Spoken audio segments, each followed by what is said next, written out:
যদি আপনি আপনার যৌন শক্তি ধরে রাখতে চান, যদি আপনি আপনার যৌবনের ক্ষমতা ধরে রাখতে চান, যদি আপনি চান যে আমি আজীবন যতটুকু পারা যায় স্ট্রং থাকবো আমার বেস্ট লেভেল থেকে, 5টা খাবার কন্টিনিউয়াস খাবেন। কয়টা খাবার?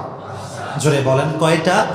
5টা খাবার অলওয়েজ কন্টিনিউয়াস খাবেন। মনে রাখবেন, বয়সের বাড়ার যে প্রক্রিয়া, যে প্রসেস, এটা পৃথিবীর কেউ থামাতে পারবে? আমি যদি চাই যে আমি বুড়া হব না, এটা কি আমি পারবো? তবে একটা শক্তি আমার আছে, সেটা কি, আমি যদি ভালো মন্দ খাই তবে আমার চেহারায় যে ছাপটা 10 বছরে পড়তে পারে, আমি চাইলে ভালো মন্দ খাবার খেয়ে শরীরটাকে এনার্জেটিক, শরীরটাকে স্ট্রং রাখতে পারি কি পারি না? ইয়েস, আমরা পারি। We can do it. এটা আমরা পারবো, নিজেকে স্ট্রং রাখতে পারবো। যদি নিজেকে স্ট্রং রাখতে চান, 5টি খাবার খাবেন। নাম্বার 1 যে খাবারটি আপনি খাবেন সেটি হচ্ছে দই। মনে রাখবেন, দইটা হচ্ছে প্রোটিনের যত খাবার আছে এবং ক্যালসিয়ামের যত খাবার আছে, সবচেয়ে উল্লেখযোগ্য খাবারের নাম হচ্ছে দই। খাবারের নামটা কি? তবে এটা কিন্তু মিষ্টি দই না, এটার নাম হচ্ছে টক দই। এবার 12টা বাজছে, সবাই আর বলবো আর খাবো না, মিষ্টি দই সবাই ধুমাইয়ে খায়। শোনেন, টক দই খুব উপকারী প্রিয় ভাই। টক দই যারা খায় এদের ক্যালসিয়ামের প্রচুর পরিমাণে বৃদ্ধি পায় এবং টক দইয়ের ভিতরে একটা ব্যাকটেরিয়া আছে যেটা আপনার পাচন তন্ত্রকে মজবুত করে। আর যার পাচন তন্ত্র মজবুত থাকে, মনে রাখবেন, সব রোগের কারখানা হচ্ছে পেট। সব রোগের কারখানা কি? পেট। আর যারা দই টক দই খায় বেশি, এদের পাচন তন্ত্র মজবুত থাকে। আর যার পাচন তন্ত্র মজবুত থাকে তার পেটটাও নিরাপদ থাকে, তাকে সহজে কোনো রোগ বালাই ধরতে পারে না। সুবহানাল্লাহ বললেন না? কি অসাধারণ নিয়ামত আল্লাহ। এজন্য সকলেই বেশি বেশি টক দই খাবেন তো ইনশাআল্লাহ। 1 নাম্বার। নাম্বার 2, বেশি বেশি গাজর খাবেন। গাজর যারা খায়, এটা বৈজ্ঞানিকভাবে প্রমাণিত, সায়েন্টিফিক থেকে আমি বলছি, সায়েন্টিফিক যারা এটা নিয়ে রিসার্চ করে, সায়েন্স, তারা বলেছে যে গাজরের ভেতরে একটা ভিটামিন আছে এমন, যে গাজর যারা বেশি বেশি খায় এদের চোখের জ্যোতি কম থাকলে বেড়ে যায়। সুবহানাল্লাহ পড়া। এই গাজর আপনার চোখের পাওয়ারকে কমাতে দেবে না। আমার খাওয়া লাগবে বেশি, আমার চোখের সমস্যা। সবাই গাজর খাবেন, ঠিক আছে ইনশাআল্লাহ। আর গাজর খেলে আর একটা উপকার হয়, এই যে মুখে মাঝে মাঝে ওই যে পিম্পল বের হয় না, এই যে ছোট ছোট ছোট ছোট ব্রণ টাইপের, অনেকের বের হয়, আমারও মাঝে মাঝে বের হয়। তো যারা গাজর বেশি খায় তাদের মুখে কোনো প্রকার এই পিম্পল বের হয় না। এটা আল্লাহ তাআলার বিশেষ একটা নিয়ামত। সুবহানাল্লাহ পড়ে। 2 নাম্বার, গাজর খাবেন বেশি বেশি। 3 নাম্বার যেটি আপনারা খাবেন সেটি হচ্ছে কমলা লেবু। কি খাবেন?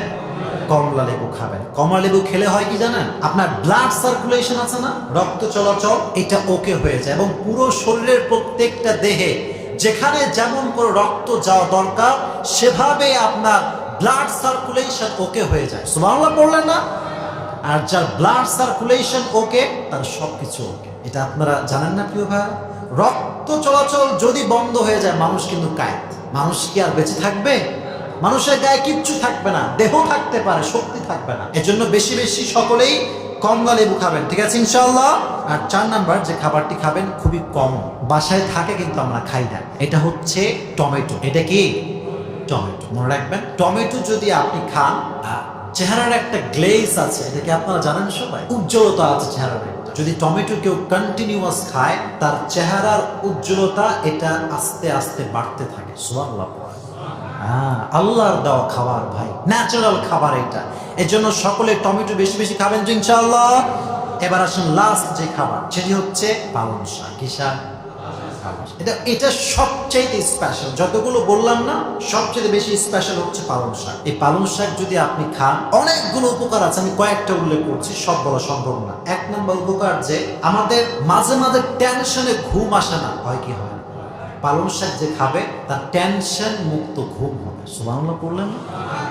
টেনশন মুক্ত ঘুম 1 নাম্বার। 2 নাম্বার, পালং শাক যে খাবে এটার একটা উপকার হচ্ছে, পালং শাক খাওয়ার মাধ্যমে ব্রেইনের অ্যাক্টিভিটি যে লেভেল, এবং ব্রেইনের ভিতরে মাঝে মাঝে অনেক প্রেসার পড়ে, এমন প্রেসার পড়ে মানুষের ব্রেইনে যে মানুষ কথা বলতে গিয়ে কি বলবে কিচ্ছু টের পায় না। এরকম হয় কি হয় না?